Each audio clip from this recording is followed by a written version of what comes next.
thanks to a lucky investment, and Angelique was only too happy to relieve him of a portion of it. She pretended to consider his question. Of course she wasn't taking another card. She had the last 2 face cards in her hand.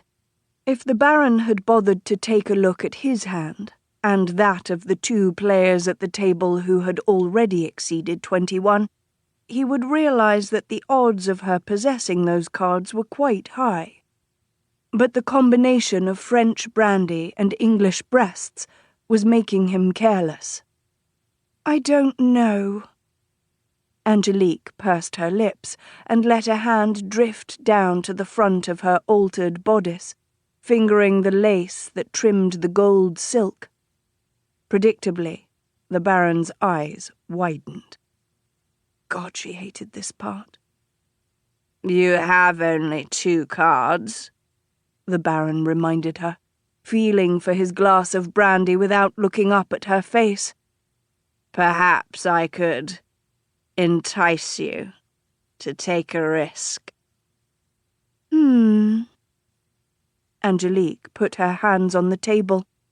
She needed to make sure that, if this man lost, he did so happily, because he would lose quite a bit. "An intriguing offer." She allowed her lips to curl into what she hoped was a smile. "Isn't it?"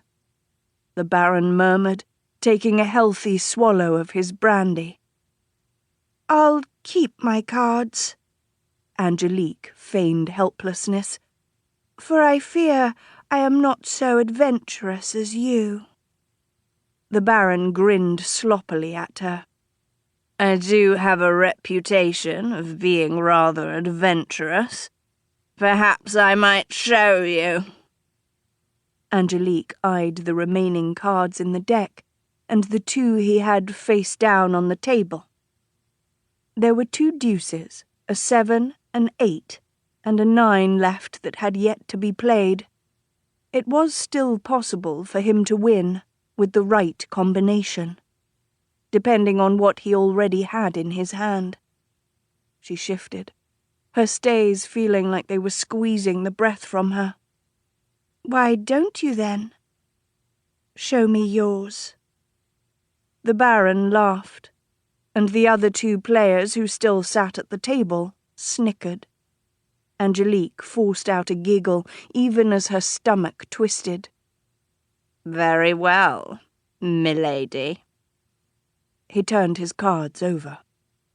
An 8 and a 7. Angelique nearly collapsed in relief.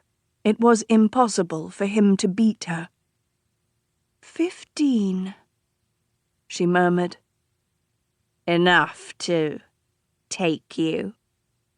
The Baron was leering slightly now, and Angelique suppressed a shudder. The man was old enough to be her father. "What do you think?" she quipped, trying for the flirtatious tone she had never quite gotten right in her youth. But the Baron seemed to like it just fine. "Not enough." He put his glass aside and turned over another card. 17, Angelique counted. The 2 other men they'd been playing leaned forward with interest. "I never do things in half measures," the Baron declared. He turned over another card. 19. One of the other men reached for the bottle of brandy Angelique had brought with her to the table. He refilled his glass almost to the rim. "What are you going to do?" he asked the Baron, his eyes sliding to Angelique's cards, still lying face down on the table. There was a single card remaining in the deck. The 9. If the Baron turned it over, he would be well over 21 and forfeit his hand. If he stayed, her 20 would beat his 19. Either way, Angelique would keep the pantry filled for another week, the worst of the creditors at bay, and, most importantly, the remainder of her younger siblings' tuition paid. The Baron looked up at Angelique.